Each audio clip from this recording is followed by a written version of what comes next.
السلام علیکم دوستو، کیسے ہیں آپ سب؟ میں زبینہ فیاض ایک بار پھر آپ کے ساتھ تو میں شروع کر رہی ہوں بصیرہ پارٹ 2۔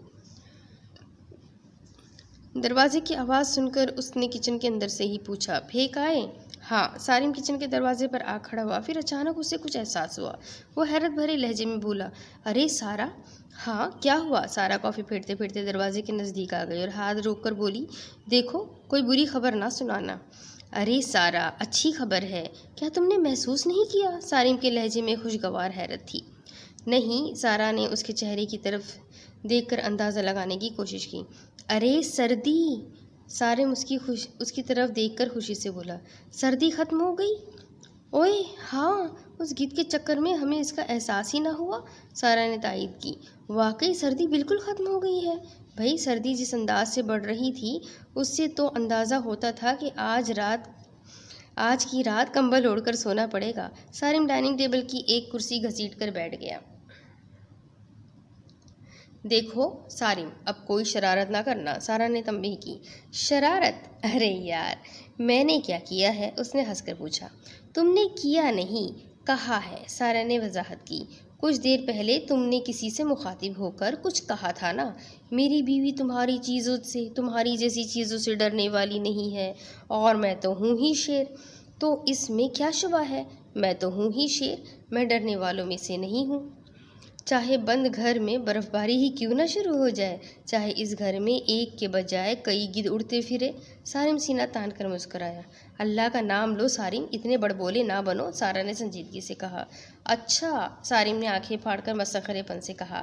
بھائی معاف کرنا، اب آئندہ میں بالکل شیخی نہیں پگاروں گا۔ چلو بھائی، میں شیر سے فوراً بکری بن جاتا ہوں۔ سارم نے دونوں ہاتھ جوڑ کر چھت کی طرف پھر سے دیکھ کر کہا، اب تو ناراض نہیں ہو؟ چلو کافی پیو، شرارتی انسان۔ سارا نے میز پر کافی کے کپ رکھے۔ واہ واہ، بڑی مزیدار کافی ہے، کافی پی تو لو پھر ہی تعریف کرنا، خوش آمدید انسان۔ سارا نے اسے بڑی اپنائیت سے دیکھا۔ میں تو مضمون دیکھ کر لفافہ بھاپ لیتا ہوں، اس نے قمیض کا کالر ہلا کر کہا۔ لفافہ دیکھ کر مضمون بھاپا جاتا ہے، گھامڑا انسان۔ سارا نے چمکیلی آنکھوں سے اسے دیکھا۔ اچھا، اب جلدی جلدی کافی پی لو، ہمارے سونے کا ٹائم ہو گیا ہے۔ سارا نے اسے نشیلی نظروں سے دیکھ کر کہا۔ میں کافی آدھے گھنٹے میں پیتی ہوں، نشیلے انسان، وہ ہنسی۔ قافیے پر قافیے لگاتے جاتی ہیں، شاعر انسان۔ سارم بھی موڈ میں آ گیا۔ اوئے قافیہ نہیں، قافیہ، جاہل انسان، اس نے منہ چڑھایا۔ میں نے تو کافی سے قافیہ نکالا تھا، اب مزید نہ بولنا ورنہ تمہارا قافیہ تنگ کر دوں گا۔ وہ کافی کا کپ رکھ کر کھڑا ہو گیا۔ اب میرے ساتھ بیڈ روم میں چل، ظالم انسان۔ ابھی چلتی ہوں، ذرا کپ دھو لوں تو چلوں۔ سارا کپ اٹھا کر کچن میں چلی گئی اور سارم ہنستا ہوا بیڈ روم میں داخل ہو گیا۔ اس نوک جھوک سے دونوں ہی ٹینشن فری ہو گئے تھے۔ صبح کو سارم کے دفتر جانے کے بعد وہ گیٹ بند کر کے پلٹی ہی تھی کہ گیٹ پر دستک ہوئی۔ کون ہے؟ سارا نے گیٹ کے نزدیک آتے ہوئے پوچھا۔ سجو ہوں میں بی بی، ادھر سے جواب آیا۔ اچھا، خالہ سجو، میں کھولتی ہوں گیٹ۔ سارا نے ہاتھ بڑھا کر لاک کھولا۔ کیسی ہو بی بی؟ خالہ سجو نے گیٹ کے اندر داخل ہو کر پوچھا۔ ٹھیک ہوں خالہ سجو، آؤ۔ سارا نے اس کی طرف مسکرا کر دیکھا۔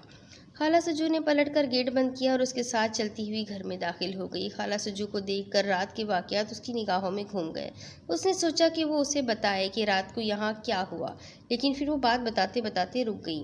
کہیں ایسا نہ ہو کہ وہ خوفزدہ ہو جائے اور پھر پلٹ کر واپس ہی نہ آئے۔ وہ کہاں سے ڈھونڈے گی ایسی ماسی؟ سارے کام نپٹا کر جب خالہ سجو اوپر رسی پر گیلے کپڑے ڈالنے گئی تو وہ سامنے ہی بیٹھا تھا۔ خالہ سجو اسے دیکھتے ہی خوفزدہ ہو گئی۔ وہ سامنے والی دیوار کے درمیان بیٹھا تھا۔ اس نے گردن گھما کر خالہ سجو کو دیکھا۔ خالہ سجو کے جسم میں سنسنی سی پھیل گئی۔ اس نے آنکھیں نیچی کر کے جلدی جلدی کپڑے تار پر پھیلائے اور اس کی طرف دیکھے بغیر زینے کی طرف بھاگ گئی۔ سارا ڈائننگ ٹیبل کے سامنے بیٹھی سبزی کاٹ رہی تھی۔ اس نے خالہ سجو کے چہرے پر نظر ڈالی تو سمجھ لیا کہ کوئی گڑبڑ ہے۔ خالہ سجو کے چہرے پر ہوائیاں اڑی ہوئی تھیں۔ خالہ خیر تو ہے؟ سارا نے پوچھا۔ وہ سامنے دیوار پر بیٹھا ہے، خالہ سجو نے عجیب سے انداز میں کہا۔ کون خالہ؟ سارا نے استفسار کیا۔ میں اس منحوس کا نام نہیں لے سکتی، خود اوپر جا کر دیکھ لو، خالہ سجو نے بتایا۔ سارا نے فوراً چھری میز پر پٹکی اور ہاتھ جھاڑتی ہوئی زینے کے دروازے کی طرف بڑھی۔ وہ بہت تیزی سے سیڑھیاں چڑھتی ہوئی اوپر پہنچی۔ جیسے ہی اس نے اوپر کا دروازہ کھولا، وہ سامنے ہی بیٹھا نظر آ گیا۔ سارا دروازے پر ہی رک گئی۔ اس نے گردن گھما کر سارا کی طرف دیکھا۔ اس کے دیکھنے میں کوئی ایسی بات تھی کہ سارا کے جسم میں خوف اترتا ہوا محسوس ہوا۔ وہ ایک غیر معمولی جسامت کا گدھ تھا۔ شاید یہ وہی گدھ تھا جو رات کو سارا کو کچن میں آتے کھاتا ہوا دکھائی دیا تھا۔ سارا کو دیکھ کر اس کے جسم میں ذرہ بھر بھی جنبش نہ ہوئی۔ بس اس نے گردن گھما کر ضرور دیکھا اور پھر یکٹک دیکھتا ہی رہا۔ سارا نے ہمت کر کے ایک قدم اٹھانا چاہا تاکہ وہ آگے بڑھ کر اسے دیوار سے اڑا سکے، لیکن اس کا قدم آگے بڑھا ہی نہیں۔ اس پر یکدم گھبراہٹ طاری ہو گئی۔ وہ اسے دیکھ ہی کچھ ایسے انداز میں رہا تھا جیسے کوئی اس کا دل مٹھی میں لینے کی کوشش کر رہا ہو۔ بی بی نیچے واپس آ جاؤ۔ نیچے سے اچانک خالہ سجو کی آواز آئی۔ اس آواز پر وہ فوراً پلٹی اور تیزی سے سیڑھیاں اتر کر خالہ سجو کے سامنے آ کھڑی ہوئی۔ بی بی دیکھ لیا تم نے اس کو؟ خالہ سجو نے پوچھا۔ ہاں دیکھ لیا، سارا نے بے نیازی سے کہا۔ وہ ایک گدھ ہے۔ خالہ اسے دیکھ کر تم ڈر کیوں گئی؟ کیا تم گدھ سے ڈرتی ہو؟ بی بی میں اس منحوس سے بہت ڈرتی ہوں، وہ گدھ تھوڑا ہی ہے، خالہ بے اختیار بولی۔ اچھا گدھ نہیں تو پھر کیا ہے؟ سارا نے استفسار کیا۔ کیا تم نے اس سے پہلے بھی اسے دیکھا ہے؟ بی بی اس نے مجھے ایک بار، خالہ سجو کچھ کہتے کہتے رک گئی۔ سارا کرسی پر بیٹھتے ہوئے پوچھنے لگی۔ اسے میں بہت دنوں سے دیکھ رہی ہوں، یہ اس کا پکا ٹھکانہ ہے، سدا یہیں بیٹھتا ہے، خالہ سجو نے بتایا۔ لیکن میں نے اسے ایک دن بھی اس دیوار پر نہیں دیکھا۔ اس گھر میں آئے ہوئے مجھے 15 دن تو ہو گئے، میرا روز ہی اوپر جانا ہوتا ہے، سارا نے اسے بتایا۔ پھر 2 مہینے سے تو سارم بھی یہاں آتے رہے ہیں، انہوں نے بھی اسے نہیں دیکھا۔ اگر دیکھا ہوتا تو ضرور تذکرہ کرتے۔ ہاں بی بی ٹھیک کہتی ہو، کوئی 2-2.5 مہینے سے یہ مجھے بھی نظر نہیں آیا تھا، اس گھر کے کھلتے ہی غائب ہو گیا تھا۔ خالہ تمہیں یہ کہاں سے نظر آتا ہے؟ گلی سے، خالہ سجو نے بتایا۔ میں روز ہی پچھلی گلی سے گزرتی ہوں نا، اور جب گزرتی ہوں تو اس پر میری نظر ضرور پڑتی ہے۔ جب سے مکان بنا ہے میں اس وقت سے اسے اس دیوار پر بیٹھا دیکھ رہی ہوں۔ اس مکان کو تو بنے بہت سال ہو گئے ہوں گے خالہ سجو، سارا بولی۔ جی بی بی 10-12 سال تو ہو گئے ہوں گے، خالہ سجو نے کہا۔ سارا کو اب یقین ہو گیا تھا کہ خالہ سجو اس مکان کے بارے میں بہت کچھ جانتی ہے، لیکن وہ جو کچھ جانتی ہے اسے زبان پر لاتے ہوئے رک جاتی ہے۔ کوئی خوف ہے اس کے دل میں جو اس کی زبان پکڑ لیتا ہے۔ اب وہ آہستہ آہستہ کھل رہی تھی۔ اس سے کچھ معلوم کرنے کا طریقہ یہی تھا کہ اس مسئلے پر اسے چونکائے بغیر، اصرار کیے بنا، بہت غیر محسوس انداز میں اس سے گفتگو جاری رکھے۔ سارا محسوس کر رہی تھی کہ وہ دھیرے دھیرے کھل رہی ہے، اس کے دل میں جو ہے وہ زبان پر بھی لا رہی ہے۔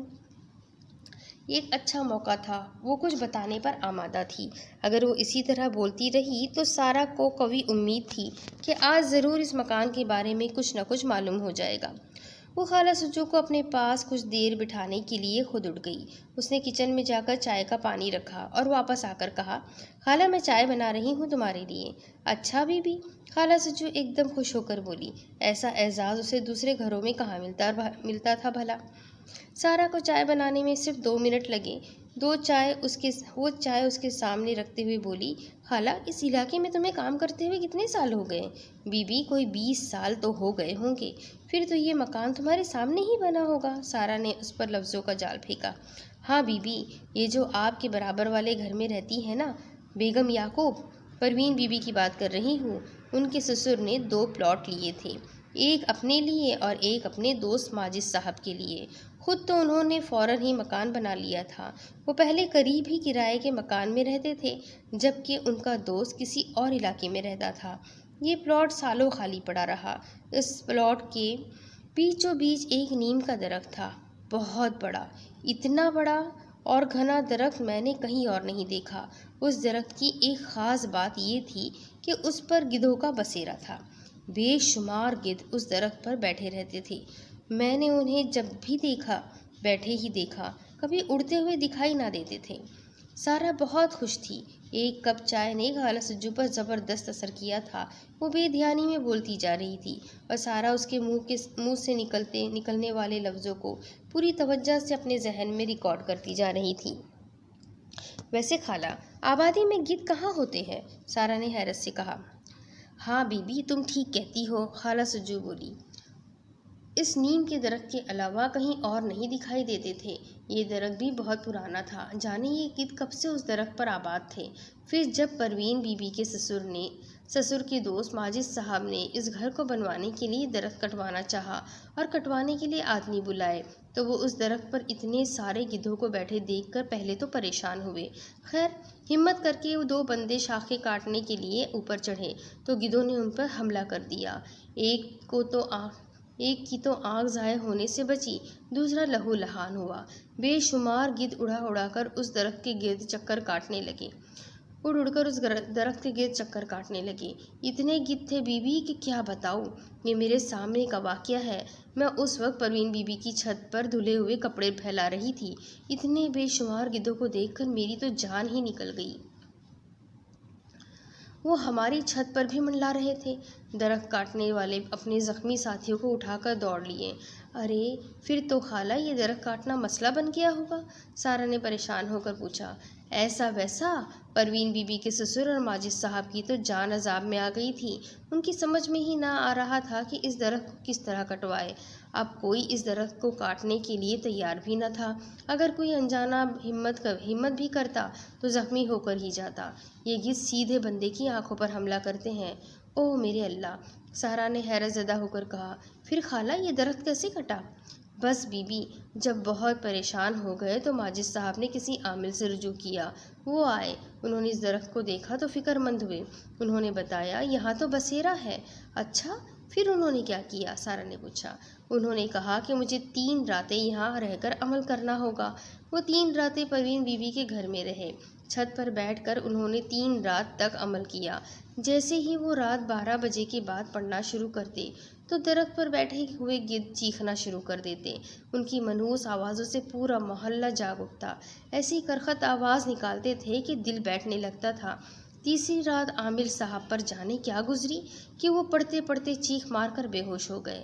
فوری طور پر انہیں اسپتال لے جایا گیا، جہاں جا کر وہ ہوش میں تو آ گئے لیکن پھر پلٹ کر ادھر نہ آئے، نہ یہ بتایا کہ وہ بے ہوش کیوں ہوئے۔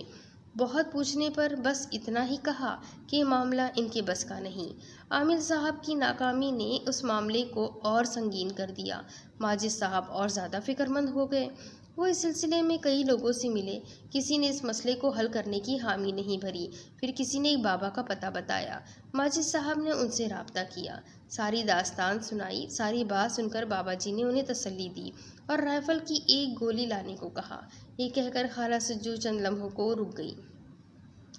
اس اثنا میں سارا نے پوچھا، رائفل کی گولی؟ یہ بابا لوگ اس طرح کی چیز تو نہیں منگواتے؟ ہاں بی بی۔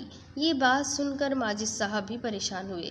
انہوں نے پروین بی بی کے سسر سے ذکر کیا تو وہ بولے، کوئی بات نہیں، گھر میں گولیاں موجود ہیں، ایک گولی لے جاؤ، دیکھے بابا اس کا کیا کرتے ہیں، آزمانے میں کیا حرج ہے۔ گھر میں رائفل موجود تھی۔ پروین بی بی کے سسر کو شکار کا شوق تھا، وہ رائفل سے پرندوں کا شکار کیا کرتے تھے۔ خیر بی بی، انہوں نے اپنے دوست کو ایک گولی نکال کر دے دی۔ وہ یہ گولی لے کر بابا جی کی خدمت میں پہنچ گئے۔ بابا جی نے گولی ہاتھ میں لے کر اسے الٹ پلٹ کر دیکھا، پھر گولی مٹھی میں دبا کر کچھ پڑھنا شروع کیا۔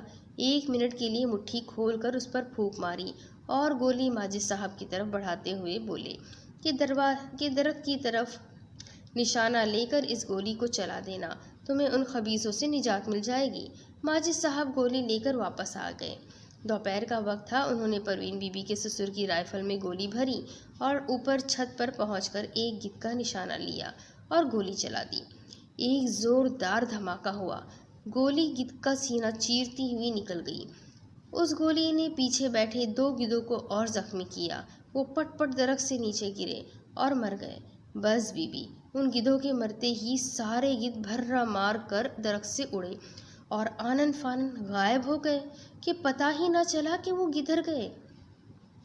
اور جو گدھ مر گئے تھے ان کا کیا کیا؟ سارا نے پوچھا۔ بی بی، وہ 3 گدھ تھے جو ایک گولی کی ضد میں آ کر مرے تھے، لیکن کچھ دیر کے بعد جب ماجد صاحب، پروین بی بی کے سسر اور محلے کے کئی لوگ اس درخت کے نیچے پہنچے تو وہاں سے مرے ہوئے گدھ بھی غائب تھے۔ وہ کہاں گئے؟ سارا حیران تھی۔ اللہ جانے کہاں گئے، خالہ سجو نے اطمینان سے جواب دیا۔ پھر کیا ہوا خالہ سجو؟ سارا کا تجسس عروج پر تھا۔ بس پھر کیا بیوی، یہیں سے تباہی کا آغاز ہوا۔ دوسرے دن ماجد صاحب نے بندے بلا کر اس نیم کے درخت کو جڑ سے کٹوا دیا اور پھر مکان کی تعمیر شروع کر دی۔ مکان مکمل ہونے کے بعد جب ماجد صاحب نے اپنے گھر آنے کے ساتھ اس گھر میں داخل ہونا چاہا تو گیٹ میں داخل ہوتے ہوئے ہی چکرا کر زمین پر گرے اور چند منٹوں میں ہی اللہ کو پیارے ہو گئے۔ وہ گھر جو انہوں نے بڑے شوق سے بنوایا تھا اس میں ایک رات بھی بسر نہ کر سکے۔ 1 ماہ بعد ان کی بیگم کو خون کی الٹی ہوئی اور وہ اسپتال پہنچتے پہنچتے دم توڑ گئی۔ اب اس گھر میں ان کے 2 بیٹے رہ گئے۔ 15 دن بعد بڑے بیٹے کی کار کا ایکسیڈنٹ ہو گیا اور وہ موقع پر ہی چل بسا۔ اس طرح ماجد صاحب کی گولی سے 3 گدھ مرے تھے تو ماجد صاحب سمیت ان کے بھی 3 بندے چل بسے تھے۔ چھوٹے بیٹے نے فوراً گھر چھوڑ دیا۔ وہ اپنے پرانے مکان میں چلا گیا۔ اوہ تو خالہ سجو، یہ تو بہت برا ہوا، سارا نے افسردہ لہجے میں کہا۔ بس بی بی، جو قسمت میں لکھا ہوتا ہے وہ پورا ہو کر رہتا ہے، لکھے کو کون مٹا سکتا ہے۔ اس کے بعد اس مکان کو کرائے پر اٹھا دیا گیا۔ کرایہ دار اس مکان میں 1 ماہ سے زیادہ نہ رہ سکے۔ پروین بی بی کے کہنے پر میں نے ان لوگوں کے گھر کا کام سنبھال لیا۔ ایک دن میں گیلے کپڑے اوپر ڈالنے گئی تو کیا دیکھتی ہوں کہ سامنے دیوار پر ایک موٹا تازہ گدھ بیٹھا ہے۔ اسے دیکھ کر میری تو جان نکل گئی۔ میں نے جلدی جلدی رسی پر کپڑے ڈالے، ابھی آخری کپڑا ڈال ہی رہی تھی کہ وہ منحوس دیوار سے اڑا اور سیدھا میری طرف آیا۔ اگر میں جلدی سے بیٹھ نہ جاتی تو عین ممکن تھا کہ وہ اپنے خوخار پنجوں سے مجھے زخمی کر جاتا۔ دوسرے دن میں نے اس گھر کا کام چھوڑ دیا۔ میں نے ان لوگوں کو اس گھر کے بارے میں اور نہ ہی گدھ کے بارے میں کچھ بتایا کیونکہ پروین بی بی نے مجھے منع کر دیا تھا۔ بس وہ لوگ اس گھر میں مشکل سے 1 ماہ رہے۔ ان کے ساتھ کیا بیتی یہ کسی کو نہیں معلوم۔ پروین بی بی کو بھی انہوں نے کچھ نہیں بتایا، خاموشی سے چلے گئے۔ البتہ وہ لوگ گھبرائے ہوئے ضرور تھے، جیسے ان کے ساتھ کچھ تو ضرور ہوا ہے، لیکن کیا ہوا ہے یہ بتاتے ہوئے شاید وہ ڈرتے تھے۔ ان کے جانے کے بعد وہ گدھ مجھے روز اس دیوار پر بیٹھا دکھائی دینے لگا۔ کچھ دن بعد ایک اور کرایہ دار آئے، وہ بھی 1 ماہ سے زیادہ اس گھر میں نہ گزار سکے۔ پھر 1-2 اور کرایہ دار اس گھر میں آ کر بسے، لیکن وہ 2 ہفتے سے زیادہ نہ ٹک سکے۔ کسی نے اتنی جلد گھر چھوڑنے کی وجہ نہیں بتائی، سارا نے پوچھا۔ میں نے پہلے کرایہ دار کے بعد کسی کے گھر کام نہیں کیا، البتہ پروین بی بی سے ہر کرایہ دار نے رابطہ کیا، لیکن جاتے ہوئے کوئی کچھ نہ کہہ کر گیا، خالہ سجو نے بتایا۔ لیکن خالہ سجو، اس طرح تو کوئی مکان چھوڑ کر نہیں جاتا، مکان چھوڑنے کی کوئی نہ کوئی وجہ ضرور ہی ہوگی، سارا نے استفسار کیا۔ ظاہر بات ہے بی بی، خالہ سجو بولی۔ ویسے ایک بات بڑی حیرت کی ہے، سارا نے کہا۔ وہ کیا بی بی؟ خالہ سجو نے سارا کو سوالیہ نظروں سے دیکھتے ہوئے پوچھا۔ پروین باجی کے کہنے پر تم نے کسی کرایہ دار کو اس گھر کی داستان نہیں سنائی، لیکن آج تمہیں کیا ہوا کہ تم نے اس گھر کے بارے میں مجھے سب کچھ بتا دیا، کچھ بھی نہیں چھپایا؟ آخر کیوں؟ بی بی سچ بات بتا دوں؟ خالہ سجو نے جیسے اجازت چاہی۔ ہاں خالہ، سچ ہی کہنا، سارا چاہتی تھی حقیقت سامنے آئے۔ بی بی، تم مجھے بہت اچھی لگی ہو، اتنی پیاری ہو کہ جی چاہتا ہے کہ بس تمہیں دیکھتی رہوں۔ خالہ سجو کے لہجے میں بڑی اپنائیت تھی۔ پھر تم اس گھر میں اکیلی رہتی ہو، کرایہ دار بھی نہیں ہو کہ گھر چھوڑ کر چلی جاؤ گی۔ وہ منوز بھی آج مجھے کافی دن کے بعد اوپر دیوار پر بیٹھا نظر آیا۔ میں نے سوچا کہ وہ انجانے میں تمہیں کوئی نقصان نہ پہنچا دیں، بہتر ہے کہ میں تمہیں اس کے بارے میں کچھ بتا دوں۔ پھر بات سے بات نکلتی گئی تو ہر وہ بات منہ پر آ گئی جو میں جانتی تھی۔ میں اپنے آپ کو روک نہ سکی۔ خالہ سجو، تم نے بہت اچھا کیا، تم نے بڑا زبردست کام کیا ہے، میں تمہاری بڑی شکر گزار ہوں، میں اب محتاط رہوں گی، سارا نے ممنونیت سے کہا۔ ہاں بی بی، اپنا خیال رکھنا، خالہ سجو اٹھتے ہوئے بولی۔ میں اب چلوں؟ کافی دیر ہو گئی ہے، ملک صاحب کی بیوی میری جان کو رو رہی ہوگی۔ ٹھیک ہے خالہ، تم جاؤ، سارا بھی اٹھ کھڑی ہوئی۔ اگر کوئی بات ہو تو فوراً پروین بی بی کے گھر چلی جانا، وہ بہت اچھی بی بی ہے۔ اچھا ٹھیک ہے، سارا نے کہا اور خالہ سجو کے جانے کے بعد گیٹ بند کر دیا۔ اب اس پر یہ بات اچھی طرح واضح ہو گئی تھی کہ یہ 30 لاکھ کا مکان اسے 10 لاکھ میں کیسے مل گیا تھا۔ یہ قاسم زدہ مکان تھا۔ خالہ سجو نے اس مکان کے بارے میں جو کچھ بتایا تھا اس سے ہر وہ بات واضح ہو کر سامنے آ گئی تھی جو ابھی تک چھپی ہوئی تھی۔ خود اسے بھی گھر میں موجود اثرات کا رات تجربہ ہو گیا تھا۔ کچھ کچن میں آتے کھانا کھاتا ہوا گیل اور بے پناہ سردی کا احساس اس بات کا پتہ دیتا تھا کہ یہاں کچھ تو ضرور ہے۔ سارم شام کو 6-7 بجے کے دوران گھر آ جاتا تھا۔ کام کبھی زیادہ ہو تو رات کے 12 بھی بج جاتے تھے۔ آج وہ 4 بجے ہی گھر واپس آ گیا تھا۔ سارا اسی وقت سو کر اٹھی تھی۔ بیل بجی تو وہ یوں ہی بالوں کو سمیٹتی ہوئی گیٹ پر پہنچ گئی اور گیٹ کھولے بغیر پوچھا، کون؟ میں ایک ڈاکو ہوں۔ گیٹ کی دوسری طرف سے سارم کی آواز آئی، دروازہ کھولو، میں تمہیں لوٹنے آیا ہوں۔ سارا نے فوراً دروازہ کھول دیا اور ہنس کر بولی، ڈاکو کے بچے اندر آ، ابھی پولیس کو انفارم کرتی ہوں۔ یعنی ڈاکو کے بھائی گرہکٹ کو کال کرو گی بے وقوف؟ سارم گیٹ کے اندر داخل ہوا اور پھر اس نے پلٹ کر گیٹ بند کیا۔ اس سے تمہیں کیا فائدہ ہوگا؟ ہاں یہ تو تم ٹھیک کہہ رہے ہو، اس طرح تو میں مزید مصیبت میں مبتلا ہو جاؤں گی۔ سارا نے مسکرا کر اسے دیکھا۔ ہائے نشیلی، کیا سو رہی تھی؟ سارم نے اس کی جادو بھری آنکھوں کو دیکھا۔ ہاں لیکن تم نے کیسے اندازہ کیا؟ سارا نے پوچھا۔ تمہاری آنکھوں میں ابھی تک خمار ہے، پہلے ہی کیا کم نشیلی آنکھیں ہیں تمہاری، اوپر سے یہ خمار، اللہ اللہ۔ سارم کے لہجے میں بڑا پیار تھا۔ کیا بات ہے، خیر تو ہے؟ سارا نے اسے ترچھی نظروں سے دیکھا۔ کہو کیا ہوا؟ بڑے خوش نظر آ رہے ہو، پھر آ بھی گئے جلدی۔ اوئے میں تو ہر دم خوش رہنے والوں میں سے ہوں، تم نے مجھے کبھی دیوداس، میرا مطلب کبھی اداس دیکھا ہے؟ سارم نے حسب معمول اپنا بیگ ڈائننگ ٹیبل پر رکھا اور ایک کرسی گھسیٹ کر بیٹھ گیا۔ میں تمہیں اداس کیسے دکھوں گی؟ تمہیں اتنا خوش جو رکھتی ہوں۔ شاباش اے بھائی، سارا کریڈٹ خود ہی سمیٹ لیا۔ سارم ہنسا۔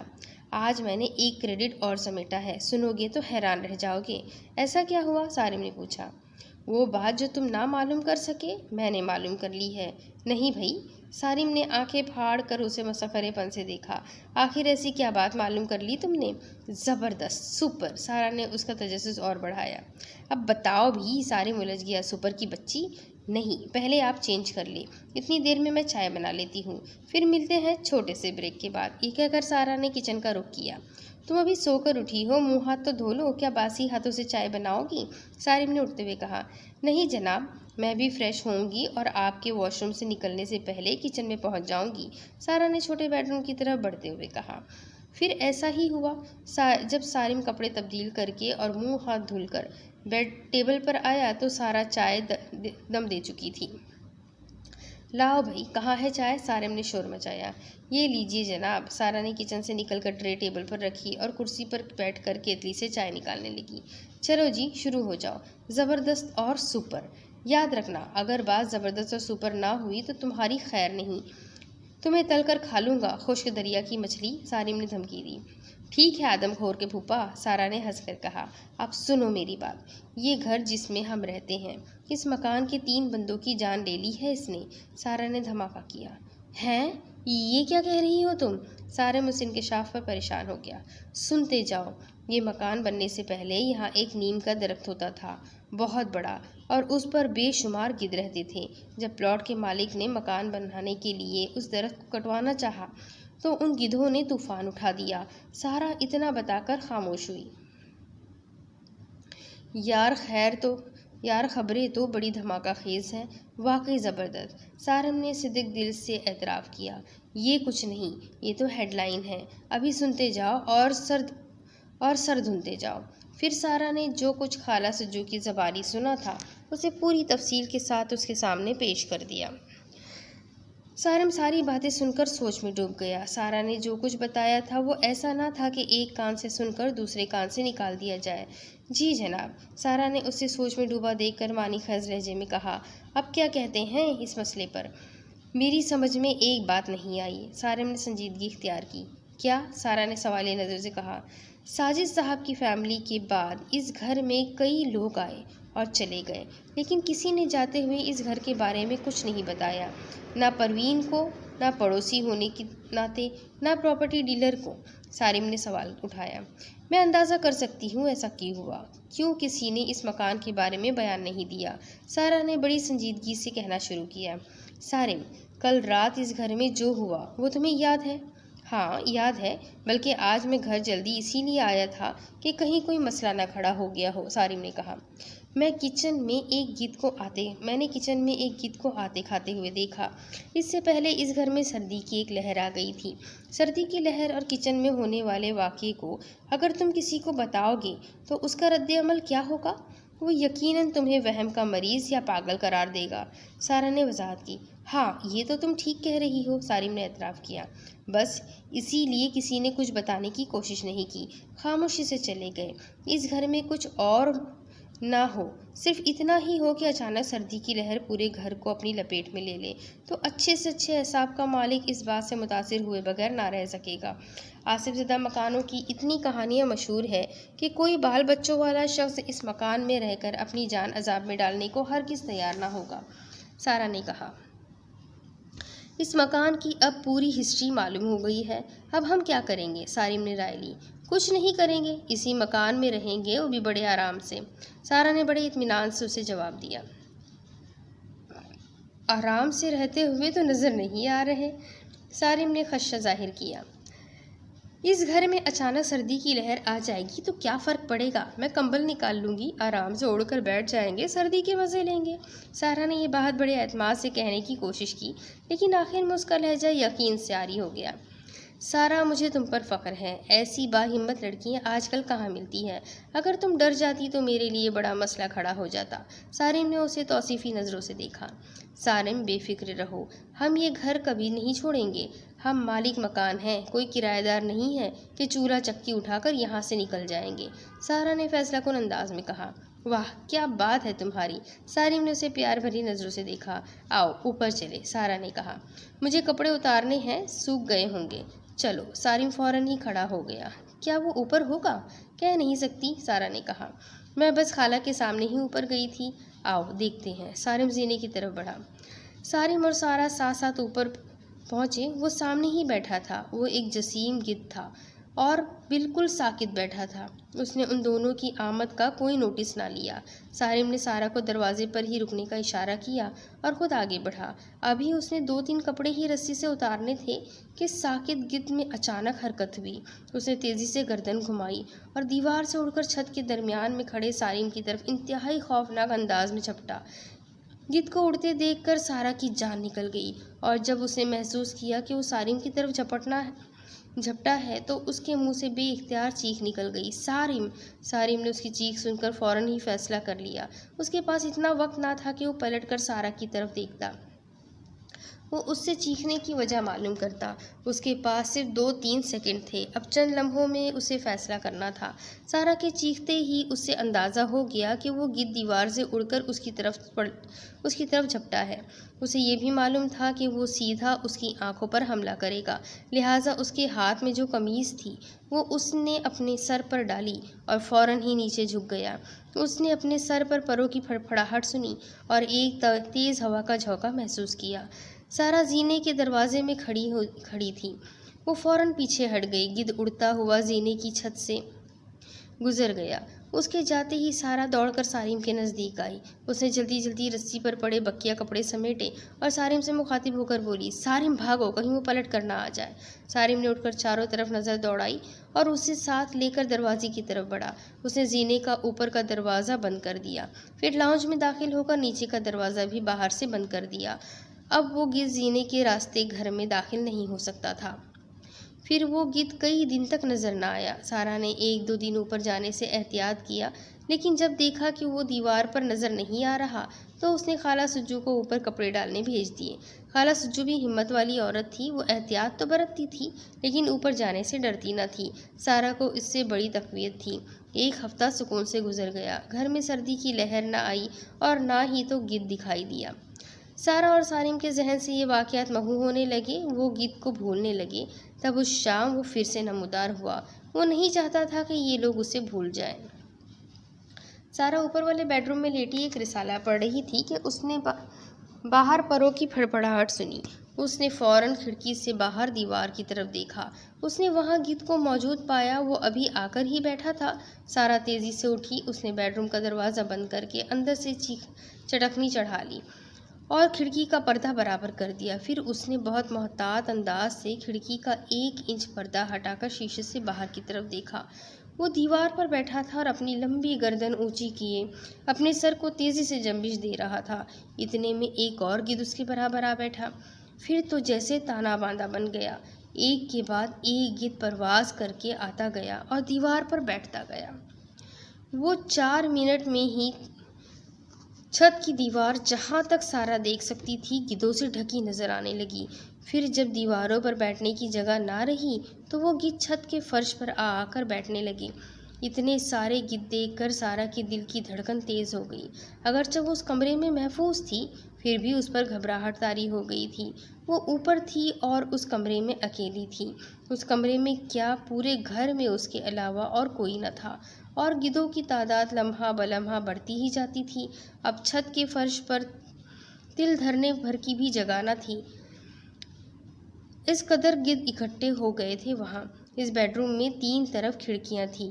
اگر کھڑکیوں سے پردہ ہٹا دیے جاتے تو ایک طرف سے اس گھر کی چھت نظر آتی، پچھلی کھڑکی سے گھر کا نچلا حصہ، مین گیٹ، اور دائیں جانب کی کھڑکی سے پروین باجی کا گھر نظر آتا تھا۔ اس بیڈ روم کا دروازہ چھت کی جانب کھلتا تھا۔ چھت پر نکل کر پھر زینے کے دروازے میں داخل ہو کر نیچے جایا جا سکتا تھا۔ سارا دروازہ نہیں کھول سکتی تھی۔ دروازے کے بالکل سامنے گدھ موجود تھے۔ یہ گدھ کچھ اس انداز سے ایک دوسرے میں گھسے بیٹھے تھے کہ چھت کا فرش بھی نظر نہیں آ رہا تھا۔ وہ گدھ سامنے کی دیوار پر اپنی جگہ موجود تھا۔ وہ ان سب گدھوں میں نمایاں تھا۔ وہ سارے گدھوں سے موٹا تازہ تھا۔ پھر اس کے پنجوں کا رنگ یکسر مختلف تھا۔ اس کے پنجے بالکل سرخ تھے جبکہ دوسرے گدھوں کے پنجے خاکستری تھے۔ دیوار پر اگرچہ دوسرے گدھ بھی موجود تھے لیکن وہ اس سرخ پنجوں والے گدھ سے ذرا فاصلہ چھوڑ کر ہی بیٹھے تھے۔ اس طرح وہ سرخ پنجوں والا گدھ خود بخود نمایاں ہو جاتا تھا۔ یوں لگتا تھا جیسے وہ گدھ ان سب کا سردار ہو۔ اب اس کے آگے کی سٹوری میں آپ کو اگلی قسط میں سناتی ہوں کہ آگے کیا ہوگا۔ سارا اب ان گدھوں سے بچ کر نیچے کیسے جائے گی، وہ کس طریقے سے بچ پائے گی۔ یہ جاننے کے لیے میرے ساتھ بنے رہیں اگلی قسط میں کیا ہوگا، یہ جاننے کے لیے میرے ساتھ بنے رہیں۔ اگلی قسط میں پھر ملیں گے، تب تک کے لیے اللہ حافظ۔